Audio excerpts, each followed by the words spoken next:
no amount of alcohol is safe. Drinking alcoholic beverages can be harmful to our health. It's the most damaging drug to society as a whole. The danger goes up with every additional drink. Alcohol is actually considered a class 1 carcinogen or cancer-causing agent, so that's the same category as benzene and tobacco smoke. It is the poison, the acetaldehyde itself, that leads to the effect of being inebriated or drunk. Canadian health authorities had previously said that a low-risk amount of alcohol was about 10 drinks per week.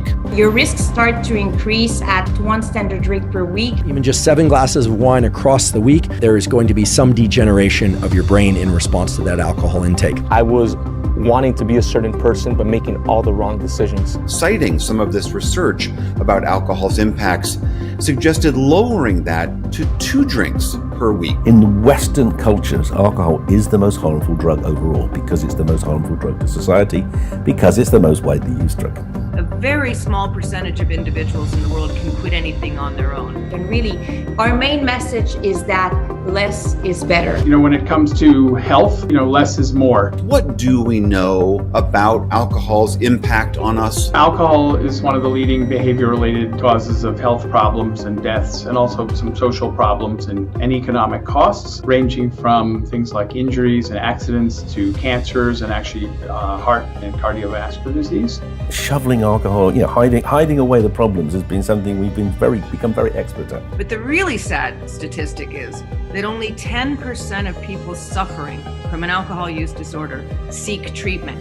I hit rock bottom. I got lost in the sauce of drinking. Out of those 10% of the people, only 1 will have any form of long-term success. This is why I don't like alcohol, and this is why I don't like drugs, because you're not in control. A substance is doing that. And that means 90% of people who are suffering right now aren't going to seek treatment. And you know why they're not going to seek treatment? It's because they've been told that all they can do is quit and go to meetings for the rest of their life. I remember having a conversation with Patrick one night. He picked me up in his car and we're sitting together, and it was awkward silence for a good 15, 20 minutes. So eventually one of my friends who was going through it bad, I was at the prison to pick him up. I'm sitting outside till 3 o'clock in the morning. Finally, he gets out, gets in a car. This was like his 4th or 5th UI. We didn't say anything to each other. And we're driving home, and I don't say anything to him. And he says, hey, Pat, how come you're not saying anything to me? I said, just to be honest with me, I just see you being in pain. Finally, I said, I don't know why I choose to do what I'm doing. And he says, you always have a choice. And we started talking a little bit about 2 words. He said, Mario, perspective and gratitude. And those 2 words changed everything for me. But as we were having a conversation, I just want to see you get out of this thing. I don't know what you're going through, but you're in pain. And I hope you realize there's value to life. I don't know how to help you.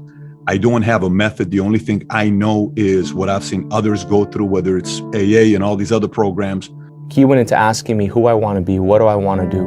And we just went through a whole conversation, and it was a human conversation. It was a people conversation. It was no business, no numbers. It was just relationship.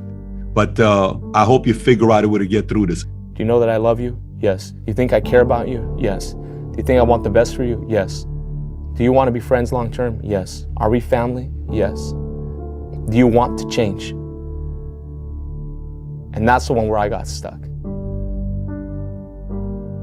You have to want to change if you're struggling with some kind of addiction, like I was. It's not easy to say that, but I wanted to change. I just didn't know how. And eventually he figured out a way to get through it, and he's doing great. He's changed his life, in a complete different way. Yeah, but what you said to him, people should be aware of that. That is love and support. And it's visceral because people don't want it to be true. So there are 2 things I would say about this. The first is both a conscious and a subconscious level. People are fearful of other drugs, illegal drugs, because it helps deflect their attention away from the problems of alcohol at a personal level, but also at a political level.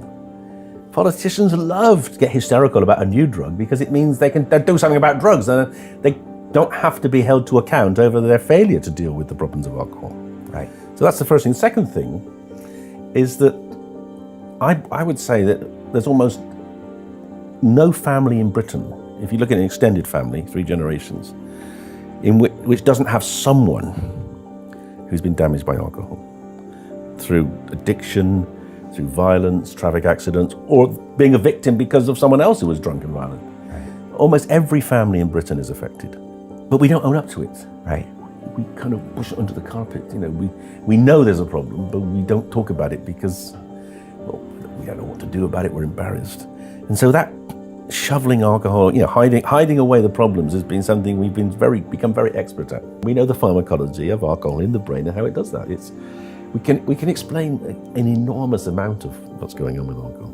Right. I mean, to me, I find that quite exciting because, you know, as a brain scientist, that's what I want to understand. I want to understand the brain, and you know, alcohol is a very interesting probe of different brain systems, and the changes we see that underpin the effects of alcohol, you know, are relevant to all sorts of disorders. They're relevant to disorders like sleep disorders, relevant to epilepsy, relevant to anxiety, depression. This drug, which you can just go and buy in the shops, can produce these enormous changes in people's lives.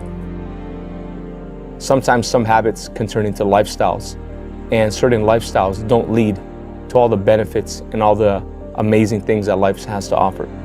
Some lifestyles lead to very dark paths, depression, anxiety, stress, and if not controlled, can also lead to some of the worst case scenarios out there in life. One of them being never reaching your capacity, never really having an identity or a self-worth, losing all integrity, all dignity, and losing yourself. Just a few years ago, I was in a very dark place in my life. They say that depression comes from the inability to construct the future in your mind. I couldn't see the future. I didn't know who I was supposed to be. I was wanting to be a certain person, but making all the wrong decisions. I made a lot of mistakes. When it comes to alcohol itself, which is something that I was struggling with at the time, it went slowly from being a work hard, play hard, have a drink, to 2 drinks, to 3 drinks, to then a habit, to then a daily habit, to then a 24/7 habit, to then a every weekend habit, getting lost in myself habit. Sometimes if you don't watch the kind of habits that you're building, they become lifestyles. Before I knew it, I was digging myself a hole, and everywhere I looked, it was so dark, and I lost myself. I spiraled into a sense of no self-worth, and I struggled a lot, and nobody knew. I hit rock bottom, to the point where I almost lost my job, to the point where some people had to have very tough conversations with me. Some friends had to deal with my drama, and they say hurting people hurt people. I was hurting inside, and I was hurting others and didn't even know it.